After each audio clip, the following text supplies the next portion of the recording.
2 tygodnie temu rozpoczęliśmy sezon startowy.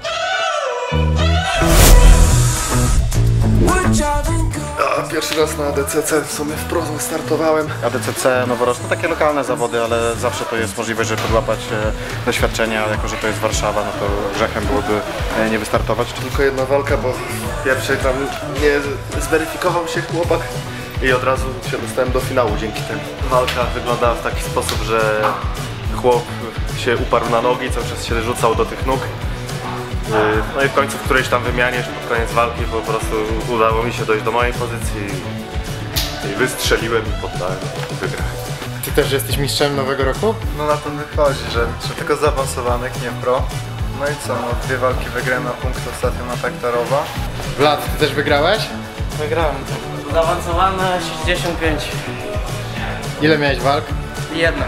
Jedną tylko? Jedno, tak. Kurde, to te zawody chyba nie były zbyt duże. Oczywiście no to już nie są zawody, gdzie startuje Paweł, Nikita czy Max, ale też głównie dlatego, że nie ma zbyt wielu przeciwników. Natomiast dla młodzieży, dla troszeczkę mniej zaawansowanych, no to świetna okazja. Startowało od nas z grupy stąd 8 osób i każdy wrócił praktycznie z medalem.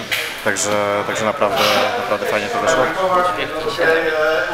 Mam na imię Damian. Taki fun fact, że na pierwszym treningu jiu-jitsu w życiu byłem tutaj w Akademii Gorilla na grupie Intro. Jakiś czas tutaj troszkę potrenowałem, polatałem po różnych grupach i musiałem wyprowadzić się z powrotem do mojego rodzinnego miasta, do Mławy. Dobra, dzień dobry wszystkim, dawajcie, biegamy dookoła, poruszajcie się chwilę. Dzisiaj odwrotne de la Riva, robimy to jako rozwinięcie poprzednich 2 tygodni, kiedy robiliśmy przejścia z bardzo zbliżonych pozycji, także dzisiaj i góra będzie miała możliwość kontynuacji tematów przerabianych w poprzednich tygodniach i dół przypomnij sobie gdzieś nasze fundamenty walki odwrotną, inwersją itd. Podczas sezonu startowego metodyka treningu się odrobinę zmienia. Skupiamy się na 3 czynnikach, czyli na manipulacją, objętością i intensywnością treningu, na taktyce i na sparingach zadaniowych. Zbliżamy się powoli do limitów wyporności tej nowej sali. No ale wymyślimy jakieś zadaniówki sensowne, żeby to rozładować.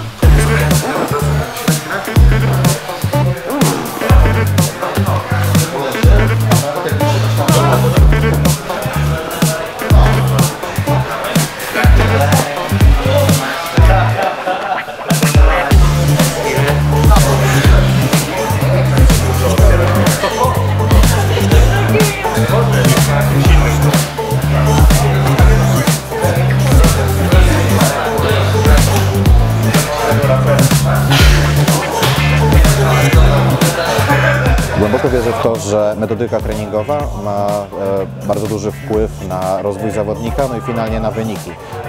Poza metodyką wydaje mi się, że te aspekty, które się składają na finalny sukces, to mocni sparring partnerzy, atmosfera na treningu, no i odrobina autyzmu.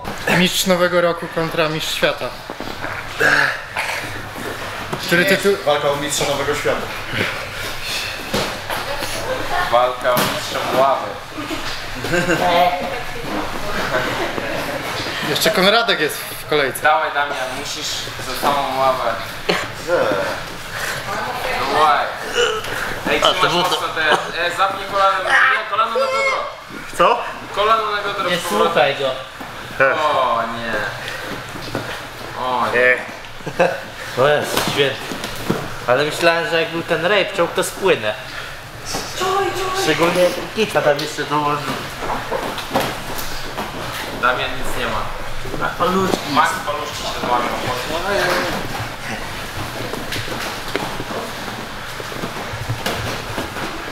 Ojej. Oho! Siła Damian. Rzuć. No tak. Dawaj. Jeszcze dokręć, nie dołanko. Nie działają tak to. Dawaj! Ile dało? Stópkę na biodro. Ej, stopę na biodro. Nie słuchaj się go. Dawaj. Jak Janek ci powiedział, pamiętasz? To pamiętam. Dawaj. Nie pamiętasz. Pamiętam. Nie. Twarz. Kurwa. Dawaj. Let's go. Nie.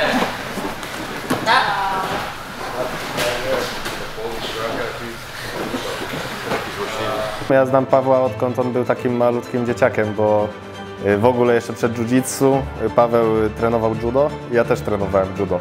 I poznałem Pawła, ja zacząłem judo trenować jako nastolatek. Właśnie w Mławie był klub, który prowadził Czarek Kądrzycki, którego serdecznie pozdrawiam, jak może ogląda. To w ogóle świetny trener i świetny człowiek. Kto miał wyższy pas w judo? Ja miałem pomarańczowy. Ja miałem pomarańczowy. Czyli mieliście ten sam pas w judo?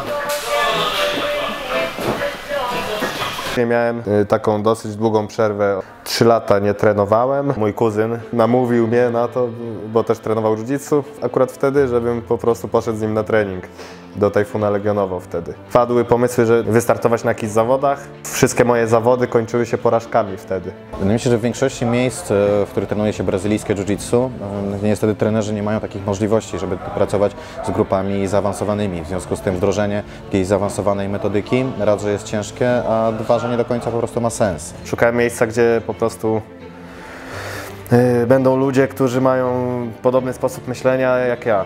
I wtedy zacząłem jeździć tutaj z powrotem na Goryla. Pojechałem na pierwsze zawody już jako Goryl i od razu była w ogóle 100% różnicy, jakby w ogóle inny gość wszedł na matę, co nie? Że no tam powiedzmy medalu nie zrobiłem, ale na pierwszych zawodach z Gorylem wygrałem z, nie wiem, z 4 walki. Jeżeli kontynuuję tą samą metodykę i te same pomysły treningowe, które ktoś pokazał mi 15 lat temu, no to chyba ciężko oczekiwać sukcesów. Okay, so we will start from the reverse rakiva, which is also quite popular guard.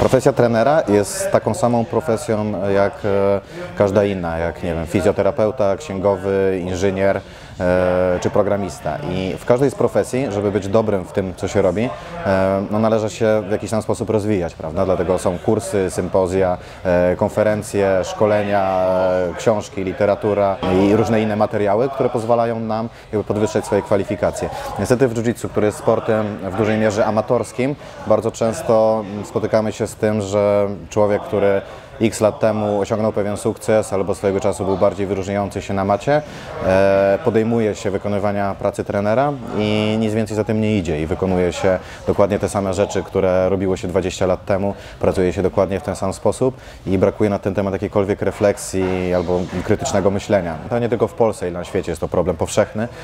Problem jest taki, że im po prostu brakuje kompetencji. So my goal is to unbalance my opponent. If he's going forward, he gives me opportunity to grab his heel, okay? Really awesome point of unbalance, okay? It is not only like to go over there, but it's also like there, that even when I'm unbalancing this one, okay? I can change the grip during my movement to catch my opponent calf, okay? And if only I will be able to control his far leg, it's already done, okay? So from here, if he's holding my leg, I can take the back, okay? If he's not holding my back, I can attack his leg and so on, okay?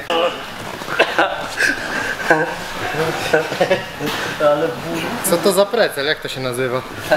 Nie wiem. Zmiażdżycie jajec. Dlaczego to ludzie nie wymyślą? To, co może robić trener w jiu-jitsu, żeby podwyższać swoje kompetencje, to przede wszystkim mieć otwartą głowę, czyli mieć świadomość tego, że rzeczy, których uczył się jakiś czas temu, mogły się zmienić i teraz te zmiany trzeba obserwować.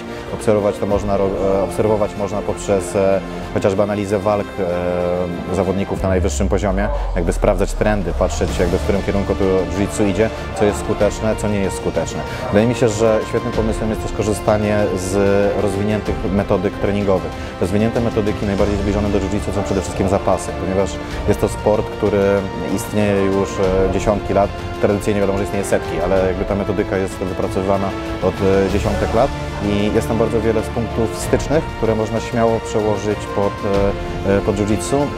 Nie trzeba do tego kończyć AWF-u, prawda? Czyli budowa makrocyklów, dobór obciążenia treningowego, walk zadaniowych. Jakby to są rzeczy, które naprawdę mogą być inspirujące, jeżeli potrafimy z takich informacji korzystać. So last time there was only the local tournament.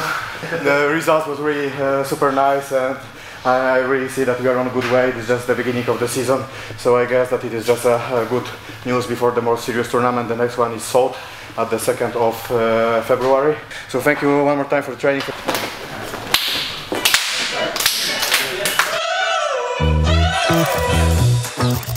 We're driving cars